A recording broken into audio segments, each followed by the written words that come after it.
ಮಾಜಿ ಸಂಸದ ಉಪಮುಖ್ಯಮಂತ್ರಿ ಡಿ.ಕೆ. ಶಿವಕುಮಾರ್ ಅವರ ಸಹೋದರ ಡಿ.ಕೆ. ಸುರೇಶ್ ಅವರು ದೆಹಲಿಯಿಂದ ವಾಪಸ್ಸಾದರು. ಬ್ರೇಕ್ಫಾಸ್ಟ್ ಮೀಟಿಂಗ್ ಇರೋ ಕಾರಣಕ್ಕಾಗಿ ಅವರು ದೆಹಲಿಗೆ ಹೋಗಿದ್ದು ವಾಪಸ್ಸಾಗಿದ್ದಾರೆ. ಆದರೆ ದೆಹಲಿಗೆ ಹೋದ ಕಾರಣವನ್ನು ಅವರು ಹೇಳಲಿಕ್ಕೆ ಮುಂದಾಗಿಲ್ಲ. ನನ್ನ ವೈಯಕ್ತಿಕ ಕೆಲಸಕ್ಕೆ ಹೋಗಿದ್ದೆ, ಎಲ್ಲದನ್ನೂ ಹೇಳಬೇಕಾದ ಅಗತ್ಯ ಇಲ್ಲ ಅನ್ನುವಂಥ ಮಾತನ್ನು ಡಿ.ಕೆ. ಸುರೇಶ್ ಅವರು ಹೇಳಿದರು. ಮತ್ತು ಬ್ರೇಕ್ಫಾಸ್ಟ್ ಮೀಟಿಂಗ್ ನಡೆಯುತ್ತೆ, ಮೊನ್ನೆ ಮುಖ್ಯಮಂತ್ರಿ ಅವರ ನಿವಾಸದಲ್ಲೇ ಆಗಿತ್ತು. ಡಿ.ಕೆ. ಶಿವಕುಮಾರ್ ಸಹೋದರ ಡಿ.ಕೆ. ಶಿವಕುಮಾರ್ ಅವರ ನಿವಾಸದಲ್ಲಾಗುತ್ತೆ. ಅದರಲ್ಲೇನು ಸಮಸ್ಯೆ ಇದೆ? ಕಾಂಗ್ರೆಸ್ ಪಕ್ಷದಲ್ಲೇ ಯಾವುದೇ ಸಮಸ್ಯೆ ಇಲ್ಲ ಅನ್ನುವಂಥ ಮಾತನ್ನು ಡಿ.ಕೆ. ಸುರೇಶ್ ಅವರು ಹೇಳಿದ್ದಾರೆ. ಅವರು ದೆಹಲಿಯಿಂದ ಇಂಡಿಗೋ ವಿಮಾನದಲ್ಲಿ ವಾಪಸ್ಸಾದಂಥ ಸಂದರ್ಭದಲ್ಲಿ ಮಾಧ್ಯಮ ಜೊತೆ ಮಾತಾಡಿದ್ದಾರೆ. ಏನು ಮಾತಾಡಿದ್ದಾರೆ ನೋಡೋಣ ಬನ್ನಿ.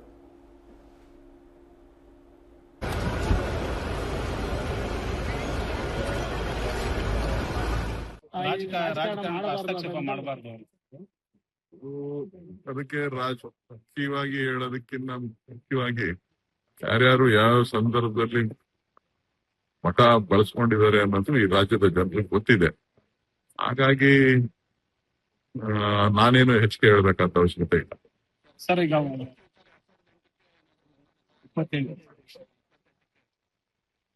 ಸಿಎಂ ಕುರ್ಚಿ 28 ಆದ್ಮೇಲೂ ಇರ್ತದೆ, ಅದೆಲ್ಲೂ ಹೋಗೋದಿಲ್ಲ.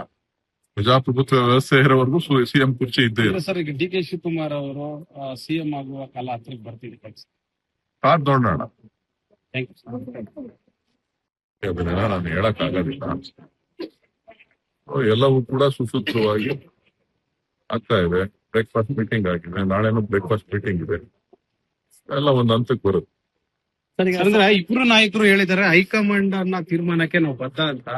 ಸೊ ಹೈಕಮಾಂಡ್ ಏನ್ ತೀರ್ಮಾನ ತೆಗೆದುಕೊಂಡ್ರು ಬದ್ಧ ಅಂತ ಹೇಳಿದ್ದಾರೆ ಸರ್. ಹೈಕಮಾಂಡ್ ಸೂಕ್ತ ಸಮಯದಲ್ಲಿ ಸೂಕ್ತ ತೀರ್ಮಾನ ತಗೊಳುತ್ತೆ. ಡಿ.ಕೆ. ಶಿವಕುಮಾರ್ ಇದು ನೀವ್ ಹೇಳ್ತಾ ಇರೋದು.